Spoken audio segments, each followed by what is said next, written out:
Army civil services में आपका स्वागत है। आज का टॉपिक है मौर्योत्तर काल भाग 2 और इसमें सातवाहन काल का समग्र अध्ययन करेंगे। नेक्स्ट वीडियो में विदेशी शासकों का अध्ययन करेंगे और उसमें जो है वो कनिष्क का अध्ययन विशेष रूप से किया जाएगा। और ये कनिष्क जो हैं इतिहास में बहुत ही इम्पोर्टेंट रोल अदा करते हैं, खास करके उनके सांस्कृतिक कार्य और धार्मिक कार्य के संदर्भ में। तो सातवाहन वंश शुरू करते हैं कि सातवाहन वंश का जो कालखंड है इतिहास में वो है 330 BC से 250 AD के बीच में है। ठीक है, ये लगभग 300 साल वर्ष का है, जो प्राचीन भारत में सबसे अधिक समय तक ये बना रहा था। ये इम्पोर्टेंट पॉइंट है। और हाँ, एक चीज़ कहना चाहती हूँ कि जो स्टूडेंट नए हैं वो प्रीवियस वीडियो को देख सकते हैं, डिस्क्रिप्शन में लिंक दिया हुआ है। चलिए इसकी जानकारी के स्रोत जान लें कि सातवाहन वंश की जानकारी के स्रोत क्या क्या है, कैसे हम इसके बारे में जानते हैं, इतिहास कैसे लिखा गया है, किसको आधार बनाकर। तो इसमें आधार जो था वो अभिलेख थे, सिक्के थे और स्मारक थे। और इसमें देखते हैं कि अभिलेख में क्या क्या है। तो रानी नागनिका का नानागढ़ अभिलेख है जो पुणे महाराष्ट्र में मिला है। नेक्स्ट देखिए कि इसमें गौतमीपुर सातकर्णी के नासिक से प्राप्त 2 गुहालेख हैं। गुहालेख किसको कहते हैं? पहाड़ों को काटकर जो बनाते हैं गुहा, उसी को बोलते हैं। और उसी के अंदर को जो लिखे गए लेख हैं वही होते हैं गुहालेख। गौतमीपुर बलसरी का नासिक गुहालेख, वशिष्ठी पुत्र का नासिक गुहालेख, वशिष्ठी पुत्र पुलमावी का कार्ले गुहालेख।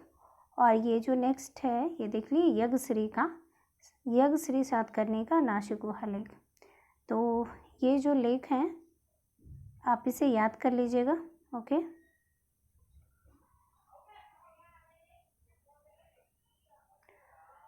सातवाहन वंश की स्थापना के क्या क्या उपयुक्त परिस्थितियां थी, कैसे स्थापना हुआ। तो और दक्कन क्षेत्र में इसकी स्थापना किया गया। तो लोहे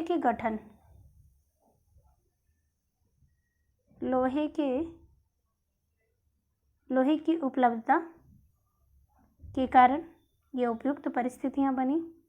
धान की रोपनी प्रणाली का विकास हुआ, जिससे कृषि में अधिशेष हुआ और जनसंख्या में वृद्धि हुई। फिर ये है नगरीकरण का विकास हुआ। लेखन का विकास हुआ, उसके कला का विकास हुआ और धीरे धीरे सातवाहन वंश की स्थापना के लिए उपयुक्त परिस्थितियां उत्पन्न हुई। ठीक है,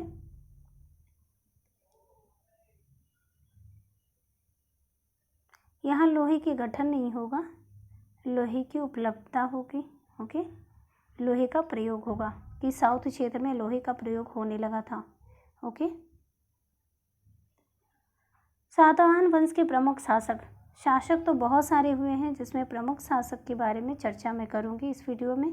तो पहले जो शासक हैं वो सातकर्णी प्रथम हैं। फिर हाल जो हैं ये इम्पोर्टेंट हैं, सांस्कृतिक विषयों से संबंधित है, ये राजनीतिक स्तर पे काफ़ी इम्पोर्टेंट रोल अदा करते हैं। फिर इसके बाद है गौतमीपुर सातकर्णी है, फिर वशिष्ठीपुत्र पुलमावी है और यज्ञश्री सातकर्णी है। ओके, ये जो हैं प्रमुख शासक हैं सातवाहन वंश के। ओके, अब सातवाहन वंश के बारे में जान लें कि इसका वगैरह कहाँ था। तो सबसे पहले बेसिक सा है कि सातवाहन वंश के संस्थापक कौन थे। तो सिमुक थे। सिमुक ने अपने राजा की हत्या करके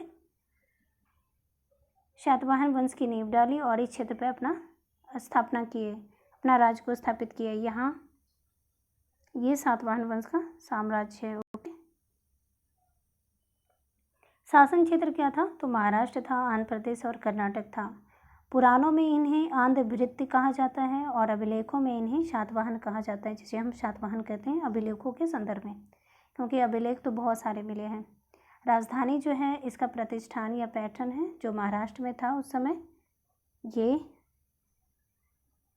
यहाँ देख लीजिए प्रतिष्ठान, ये यहाँ है। ओके, ये यहाँ है प्रतिष्ठान। अमरावती भी सातवाहन वंश के लिए बहुत ही इम्पोर्टेंट था शहर।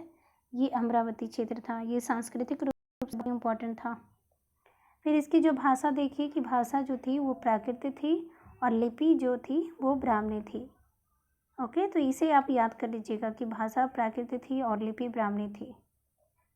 ओके, और यहाँ पे एक चीज़ और देखिए कि यहाँ पे जो शासन था, क्षत्रप का शासन था, शक शासक का शासन था यहाँ पे, और सातवाहन वंश के जो शासक थे, गौतमीपुत्र सातकर्णी, इन सब के साथ जो होता था वो अक्सर शत्रुता की लड़ाई होती रहती थी। ओके, यहाँ पे शक का शासन था, ये पूर्वी दक्कन क्षेत्र में शासन था और इस क्षेत्र में भी शासन था। सातकर्णी प्रथम के बारे में जानते हैं। प्रथम यशस्वी शासक था, ये तो पता है कि सातवाहन वंश के संस्थापक सिमुक थे, उसके बाद कृष्ण, और नेक्स्ट जो है सातकर्णी प्रथम आए हैं। जो प्रमुख शासक हैं उन्हीं के बारे में हम चर्चा करेंगे यहाँ पे। तो पहला जो है वो यशस्वी शासक हैं।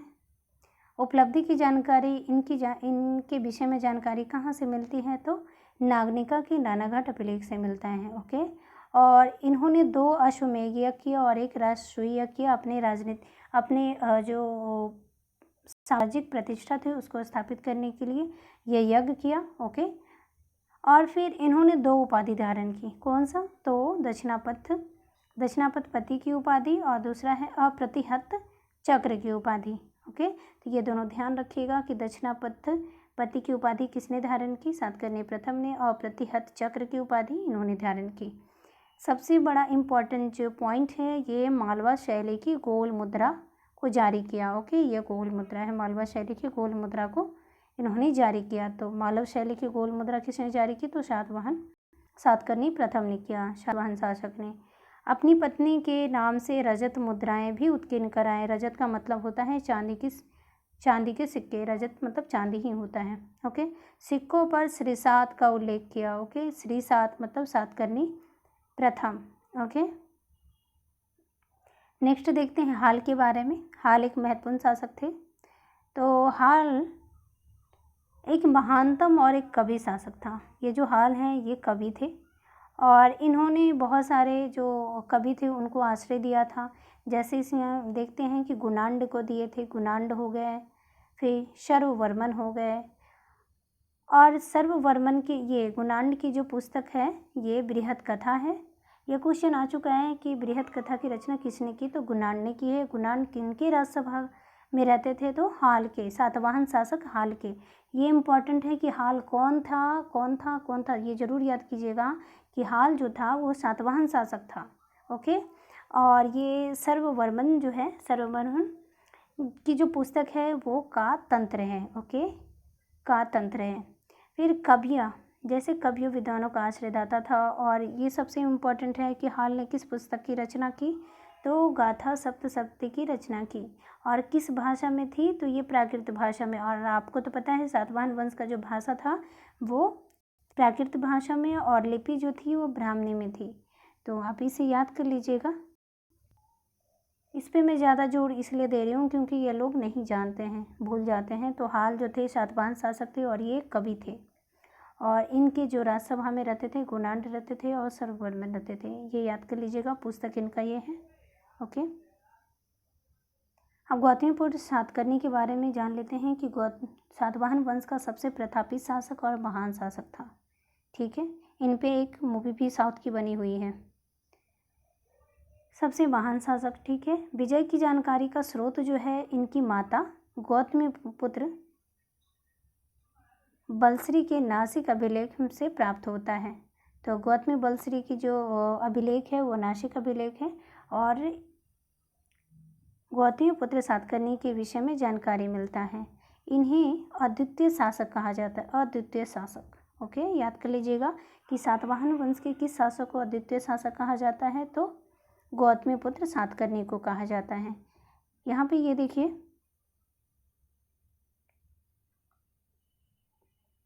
कि इनके घोड़े ने 3 समुद्र का पानी पिया था।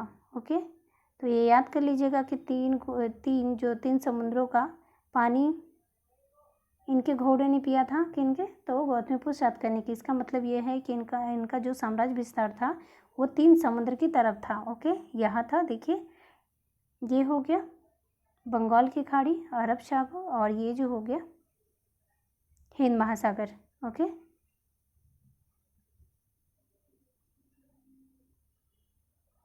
ये बंगाल की खाड़ी हो गया, ये अरब सागर हो गया और ये हिंद महासागर। तो 3, इनके घोड़े ने 3 समुद्र का पानी पिया था, इसका मतलब ये होगा।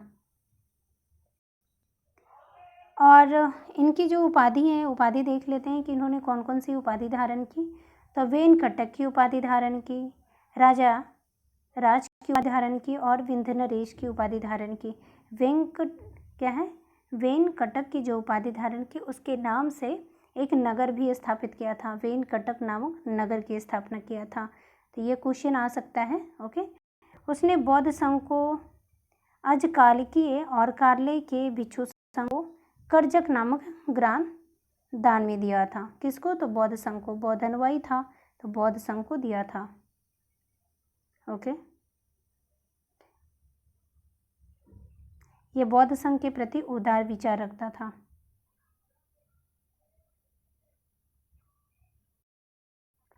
गौतमीपुत्र सातकर्णी के बारे में और जान लेते हैं कि उसका जो साम्राज्य संभवतः जो था मालवा क्षेत्र से लेकर दक्षिण में कर्नाटक तक फैला हुआ था। ओके।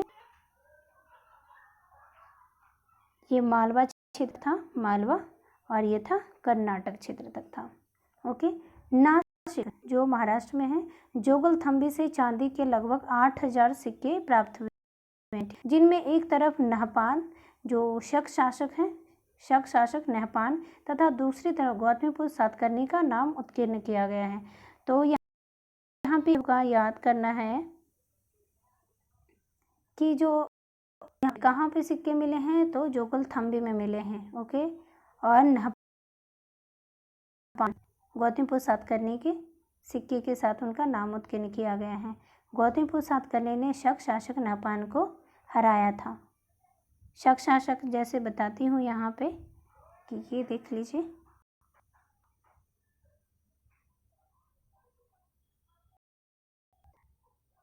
ये जो साम्राज्य था कर्नाटक तक था और ये मालवा क्षेत्र तक था। इतना जो साम्राज्य था ये सातवाहन वंश के साम्राज्य के अंतर्गत था। और ये जो था यहाँ पे ये सब जो क्षेत्र था वो शक शासक के अंतर्गत था। ओके। शक का जो भारत में जो क्षेत्र था वो यहाँ पे मथुरा हो गया, यहाँ पे मथुरा हो गया, पूर्वी यहाँ पे उत्तरी फैला हुआ था। पश्चिमी भारत में भी शकों का साम्राज्य फैला हुआ था। तो समानतः यह देखा गया कि सातवाहनों का जो लड़ाई होती थी, अक्सर जो होती थी वो शकों के साथ ज़्यादा हुई है। ओके, शकों के साथ। अभी क्या है कि नहपान को वो पराजित किए गौतमीपुत्र सातकर्णी, और इनके जो पुत्र होंगे गौतमीपुत्र सातकर्णी के पुत्र होंगे नहपान के उत्तराधिकारी के साथ भी लड़ाई होती है।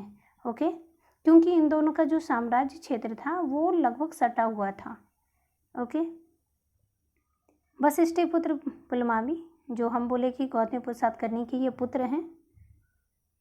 ओके। और आंध्र प्रदेश में विजय के पश्चात इन्होंने आंध्र प्रदेश पर विजय प्राप्त किया और अपना साम्राज्य का विस्तार किया, और प्रथम आंध्र सम्राट का है।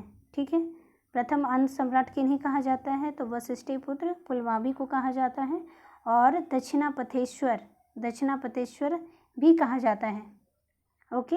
और इन्हें पुराणों में क्या कहा जाता है, तो पुलोमा कहा जाता है, पुलोमा कहा जाता है। ओके। और इनकी उपलब्धि की जानकारी के स्रोत कहाँ हमें प्राप्त होते हैं? कन्हेरी अभिलेख में प्राप्त होते हैं, जो महाराष्ट्र में मिला है। और उसने शक शासक रुद्रदामन, आपको हम बताए हैं, क्योंकि जो नहपान की बात के जो शासक आते हैं वो रुद्रदामन आते हैं, और उनको पराजित करके उनके पुत्री से विवाह करता है। ये कौन? तो वशिष्ठ पुत्र पुलमावी करता है। यहाँ पे आपको मैं साम्राज्य विस्तार थोड़ा बता देती हूँ। ये जो है ये वेस्टर्न जो शक है, पश्चिमी जो शक है यहाँ पे, और या इस साइड ये नहपान का साम्राज्य था, और यहाँ पे रुद्रदामन का साम्राज्य था, गुजरात ये सब क्षेत्र था। ओके। और यहाँ पे सातवाहन वंश का साम्राज्य था, और यहीं से दोनों की लड़ाई आपस में होती थी। ठीक है। और ये चोल हो गया, ये पांड्या हो गया, ये सब ध्यान रखिएगा आप। मैप देख के आप पढ़ेंगे तो ज़्यादा याद होगा। ओके, अब देखते हैं नेक्स्ट जो है वो यज्ञश्री सातकर्णी है। ये भी बहुत ही इम्पोर्टेंट है। अंतिम महत्वपूर्ण राजा हैं ये, और शकों के विजयी क्षेत्रों को पुनः अधिकार कर लेते हैं। ठीक है, शक जो है वो सातवाहन वंश के जो बहुत सारे जो क्षेत्र थे उसको जो रुद्रदामन था वो जीत जाता है। ठीक है, और जीतने के बाद क्या होता है, शकों को पराजित तो करता है, किंतु उनकी जो सातवाहन वंश के साथ उनका वैवाहिक संबंध स्थापित होता है रुद्रदामन के साथ, क्योंकि रुद्रदामन की जो पुत्री होती है उनके साथ विवाह हो जाता है। किनका? तो वशिष्ठ पुत्र पुलमामी का। जैसा हम आपको यहाँ पे बता चुके हैं कि पुत्री से विवाह हो जाता है, रुद्रदामन को पराजित कर उनकी पुत्री से विवाह कर लिया जाता है। ठीक है, इसी वजह से इसके कार्यकाल के बाद जब रुद्रदामन जब अपना प्रभाव क्षेत्र बढ़ाने लगता है तो सातवाहन वंश का जो साम्राज्य होता है उसके क्षेत्र को विजित कर लेता है। इसके उपरांत देखते हैं कि यज्ञश्री सातकर्णी सातवाहन वंश का शासक बनता है, और जिस क्षेत्र को रुद्रदामन ने विजित कर लिया था उस क्षेत्र पर पुनः अधिकार कर लेता है। कौन? तो यज्ञश्री सातकर्णी। ओके, ये तो समझ गए। और यज्ञश्री सातकर्णी जो होता है वो व्यापार तथा जल यात्री का प्रेमी होता है, और उसके सिक्कों जहाज के चित्र मिलते हैं। ये क्वेश्चन आ चुका है कि कौन से शासक ऐसे हैं जिनके सिक्कों पर जहाज के चित्र मिले हैं, तो यज्ञश्री सातकर्णी। ओके, इनके जो सिक्के मिले हैं वो आंध्र प्रदेश, महाराष्ट्र, गुजरात और मध्य प्रदेश क्षेत्र से प्राप्त हुए हैं। यज्ञश्री सातकर्णी की मृत्यु के बाद सातवाहनों का साम्राज्य विभाजित हो जाता है, और वो जो कारण होता है, कारण क्या है? तो आंतरिक विद्रोह होता है, केंद्रीय शासन की दुर्बलता होती है, और इस वजह से सातवाहन वंश का अंत हो जाता है 250 ईस्वी। अब सातवाहन वंश का जो है वो सांस्कृतिक देख लेते हैं, संस्कृतियाँ क्या थी। तो इम्पोर्टेंट ये है कि दक्कन की भौतिक संस्कृति और उत्तर की विशिष्टता का दोनों का मिश्रित रूप था सातवाहन कालीन संस्कृतियाँ। ठीक है, ये दोनों का जो उत्तरी क्षेत्र था, उत्तर भारत और दक्षिण भारत का मिश्रित संस्कृति था, एक पुल का काम करता था सातवाहन वंश। ठीक है, प्रशासनिक व्यवस्था हम देखते हैं कि इसकी प्रशासनिक व्यवस्था में सामंती स्वरूप दृष्टिगत होते हैं।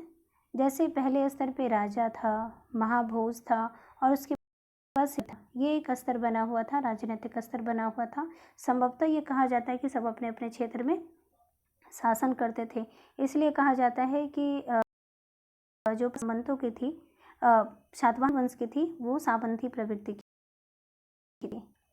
और यहाँ पे देखते हैं कि सातवाहन वंश में जो जिला था उसे औहार कहा गया। ये इम्पोर्टेंट है, कहा गया। सातवाहन काल में अधिकारी को अमात्य या महामात कहा जाता था, और ये इम्पोर्टेंट है। हालांकि ये क्वेश्चन आते हैं बहुत सारे एग्जाम में कि ग्रामीण क्षेत्रों के जो प्रशासक हैं वो सातवाहन काल में क्या कहलाते थे, तो गौलमिक कहलाते थे। गौलमिक जो होता था एक टुकड़ी का प्रधान होता था। क्वेश्चन इस तरीक़ा से आ चुका है कि ग्रामीण क्षेत्रों के प्रशासक को क्या कहा जाता था, तो गौलमिक। दूसरे टाइप के क्वेश्चन में ये पूछ चुका है कि गौलमिक क्या था, तो सैन्य टुकड़ी का प्रधान। ओके, मैं इसे थोड़ा सा विस्तार करके बताई हूँ कि जो सैनिक टुकड़ी होती थी इसमें क्या क्या मतलब कौन कौन से सैनिक होते थे।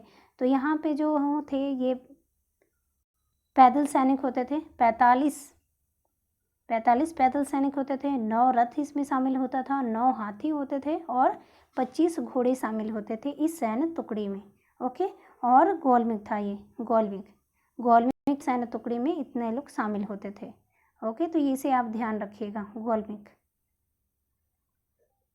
आर्थिक व्यवस्था और मुद्राएं देखते हैं। तो पहला है, इसमें देखते हैं कि कृषि और वाणिज्य व्यवस्था जो थी वो सातवाहन काल में बहुत ही उन्नत अवस्था में थी। व्यापार और व्यवसाय जो थे वो आंतरिक और बाह्य दोनों स्तर पे चलते थे। तो यहाँ पे देखते हैं कि कृषि उन्नत अवस्था में थी, क्योंकि यहाँ पे गोदावरी और कृष्णा डेल्टाई क्षेत्र था, और यहाँ पे व्यापार वाणिज्य भी प्रगति स्तर पे थी। ठीक है, बहुत प्रगति कर रही थी। उपज का 1/6 भाग लिया जाता था, जो मौर्य काल में भी लिया जाता था।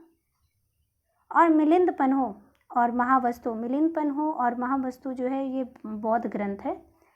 इसमें कहा गया कि व्यवसाय और शिल्पियों की विभिन्न श्रेणियाँ होती थी। इसी से पता चला है कि सातवाहन काल में विभिन्न श्रेणियाँ होती थी और इसके प्रधान को श्रेष्ठिन कहा जाता था। श्रेष्ठिन, ठीक है। विभिन्न श्रेणियों के जो प्रधान होते थे उसे श्रेष्ठिन कहा जाता था। और व्यापार देखिए तो व्यापार जो होता था आंतरिक व्यापार होता था, मतलब भारत के अंदर होता था, और बाह्य व्यापार होता था। पश्चिमी देश के साथ साथ श्रीलंका, जावा और सुमात्रा क्षेत्रों में भी व्यापार होता था जलमार्ग के द्वारा। ओके, और ये जो व्यापार होता था ये बहुत ही इम्पोर्टेंट है कि मौर्योत्तर काल में व्यापारिक व्यवस्था बहुत ही ज़्यादा उन्नत अवस्था में थी। और एक बार देखते हैं कि भारत जो था वो अपने व्यापारिक अधिशेष में रहता था। बहुत ज़्यादा चांदी आती थी, रोमन साम्राज्य से आते थे। तो भारत यहाँ पे व्यापारिक क्षेत्र में बहुत ही उन्नत था और अधिशेष की अवस्था में थी। संतुलन जो था, व्यापारी संतुलन भारत के पक्ष में था। तो ये जो मौर्योत्तर काल की सबसे बड़ी विशेषता थी। ओके, और व्यापार व्यवसाय में चांदी एवं तांबे के सिक्के का प्रयोग होता था। ओके, जिसे कशार्पण कहा गया। कशार्पण। और सबसे इम्पोर्टेंट पॉइंट ये है कि सातवाहन शासकों ने शीशे का सिक्का चलाया, पोटीन का सिक्का चलाया, चमड़े का सिक्का चलाया, कांसे का सिक्का प्रथम बार चलाया। तो ये याद कर लीजिएगा कि शीशे का, पोटीन का, कांसे का सिक्का चलाया सातवाहनों ने चलाया। ओके, सामाजिक संगठन देखते हैं कि सामाजिक व्यवस्था सातवाहन काल में कैसी थी। तो सातवाहन दक्कन के कबीलाई लोग थे, लेकिन वे ब्राह्मण बना दिए गए। ब्राह्मण बन गए, कबीले लोग थे और फिर वो ब्राह्मण बन गए। गौतमीपुत्र सातकर्णी ने चतुर्वर्ण व्यवस्था, जिसमें ब्राह्मण, वैश्य, क्षत्रिय, शूद्र होते थे, 4 वर्णों वाली व्यवस्था को फिर से स्थापित किया। और वर्ण संकर व्यवस्था, वर्णों और जातियों के सम्मिश्रण को रोका।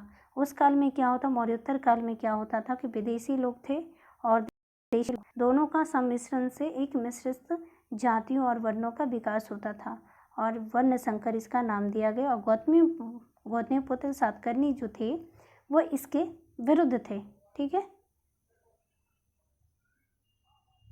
ये इसके विरुद्ध रहते थे कि किसी भी जाति का मिश्रण ना हो, वर्ण संकर व्यवस्था ना हो। इस काल में महिलाओं की दशा अच्छी थी। ठीक है, महिलाएं शिक्षित होती थीं, पर्दा प्रथा नहीं था। पर्दा प्रथा तो यवनों के आगमन के बाद होता है। स्त्रियां भी संपत्ति के भागीदार होती थीं, ये इम्पोर्टेंट है। महिलाओं की ओवरऑल ये देखा जाए तो महिलाओं की स्थिति अच्छी थी। यद्यपि राजाओं के नाम जो थे वो मातृ प्रधान होते थे, माता का नाम राजा के नाम के आगे रहता था। किंतु सारतः ये कहा जाता है कि सातवाहन राजकुल पितृसत्तात्मक था। राजकुल जो था वो पितृसत्तात्मक था, क्योंकि राज सिंहासन का उत्तराधिकारी पुत्र ही होता था। समाज में अंतर्जातीय विवाह होते थे, मतलब समाज में अंतर्जातीय विवाह मतलब एक जाति ने विभिन्न जातियों से विवाह करने का अधिकार सबको प्राप्त था। राजवीर परिवार की जो महिलाएं होती थी वो बौद्ध धर्म को ग्रहण करती थी और पुरुष जो होते थे वो वैदिक धर्म को ग्रहण करते थे। किंतु दोनों का ये जो हम देखते हैं कि दोनों में परस्पर संभाव था, दोनों धर्मों का समान स्थान दिया गया। ओके, सातवाहनों ने ब्राह्मणों और बौद्ध भिक्षुओं को कर मुक्त ग्राम देना प्रारंभ किया। ये इम्पोर्टेंट है कि सर्वप्रथम सातवाहनों ने ब्राह्मणों और बौद्ध भिक्षुओं को कर मुक्त ग्राम देने की प्रथा आरंभ की। ये इम्पोर्टेंट है। और ये जरूर देखिएगा कि महिलाएं, ये जो है महिलाएं हैं, सातवाहन वंश की महिलाएं बौद्ध धर्म को और पुरुष जो हैं वो वैदिक धर्म को ग्रहण करते हैं। ये स्टेटमेंट में पूछ सकता है क्वेश्चंस, तो आप इसे ध्यान रखिएगा। धार्मिक व्यवस्था देखते हैं कि सातवाहन वंश के शासक जो थे वो धार्मिक सहिष्णु थे, सभी धर्मों को समान भाव से देखते थे और उनकी जो नीति थी, धार्मिक सहिष्णुता की नीति पर चलते थे। हाल की जो गाथा सप्तशती है, हाल जो कौन है तो सातवाहन वंश के शासक है, एक प्रमुख शासक हैं। हाल की गाथा सप्तशती के प्रारंभ में ही शिव की गई, मतलब शिव की चर्चा की जाती है, ठीक है, शिव की पूजा की चर्चा, यानी कि सातवाहन काल में शिव की भी पूजा यानी वैदिक धर्म के देवताओं की पूजा होती थी। साथ ही साथ इंद्र, कृष्ण, पशुपति, गौरी की पूजा का भी उल्लेख किया गया है। तो इसका मतलब कि वैदिक धर्मों की पूजा और फिर बौद्ध धर्म की पूजा भी होती थी। गौतमीपुत्र सातकर्णी ने स्वयं को कृष्ण बलराम के रूप में स्वीकार किया कि वो कृष्ण और बलराम के रूप में हैं। गौतमीपुत्र सातकर्णी एक महत्वपूर्ण शासक हैं, प्रतिष्ठित शासक हैं। गौतमीपुत्र सातकर्णी नासिक प्रशस्ति में अपने स्वयं को क्या कहते हैं, तो अद्वितीय ब्राह्मण कहते हैं, इकलौते ब्राह्मण हैं, ये अद्वितीय ब्राह्मण हैं। कला और संस्कृति के बारे में यहाँ देखें तो सातवाहनों की महत्वपूर्ण स्थापत्य जो कला है, ये क्वेश्चन आ चुका है। कारले का चैत्य किस काल से संबंधित है, तो सातवाहन काल से संबंधित है। अमरावती स्तूप कला, ये भी सातवाहन वंश की कला की देन है। और अमरावती मूर्ति कला, ओके, ये मूर्ति कला, तो ये सब जो है जो कला और संस्कृतियाँ हैं वो सातवाहन काल से संबंधित है। ये क्वेश्चन आ चुका है, ओके। और यहाँ पे देख लें कि कारले का ये चैत्य है, कारले का चैत्य जो महाराष्ट्र में है, और कारले का चैत्य आपको हम बता चुके हैं।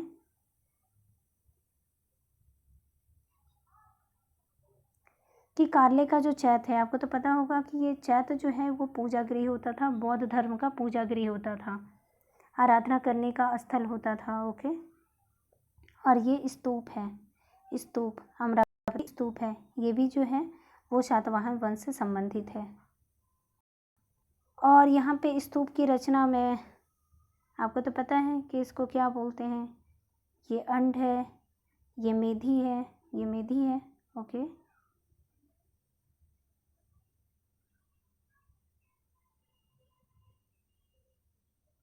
और ये तोरण द्वार इसको बोलते हैं, इसके तोरण तो चारों साइड है, 4 द्वार इसके होते हैं, तोरण, इसको तोरण बोलते हैं, ओके। और ये जो है ये मेधी होता है, इसे मेधी बोलते हैं, इसको हर्मिका बोलते हैं। ये सबसे पवित्र स्थान होता है, इसको हर्मिका। और यहाँ पे ये देखिएगा, ये छत्र जो होता है ये 3 होता है, इसके अंदर ये छत्र 3 होते हैं। और ये बीच में जो खड़ा होता है लाइन, इसको यष्टि बोलते हैं, यष्टि, ओके। तो इसे बस याद रखिएगा। और इसको अंड,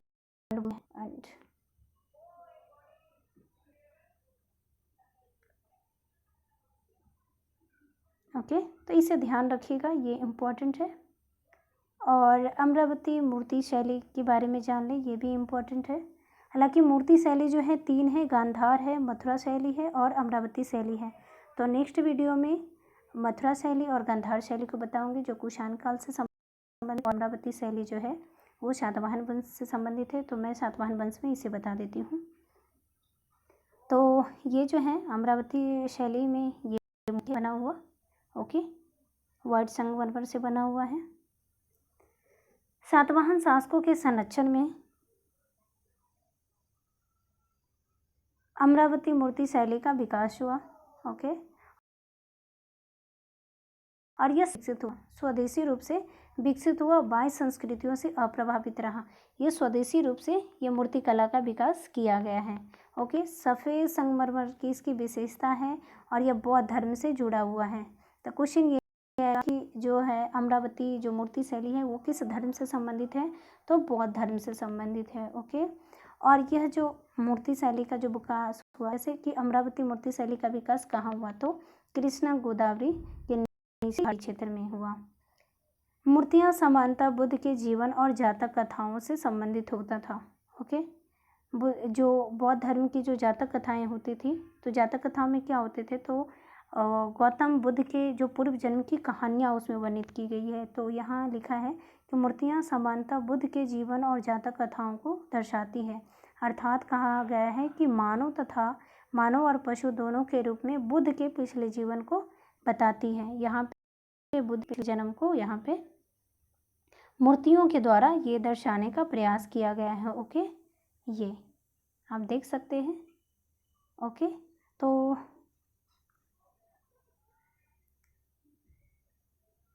आज का सेशन समाप्त हुआ। नेक्स्ट वीडियो में मैं विदेशी शासक, मौर्योत्तर काल के जितने भी विदेशी शासक हैं उनको लेकर आऊँगी और उससे संबंधित क्वेश्चन होगा। अगर वीडियो लंबा ना हो तो क्वेश्चंस भी साथ में लेकर आऊँगी। Okay, thank you.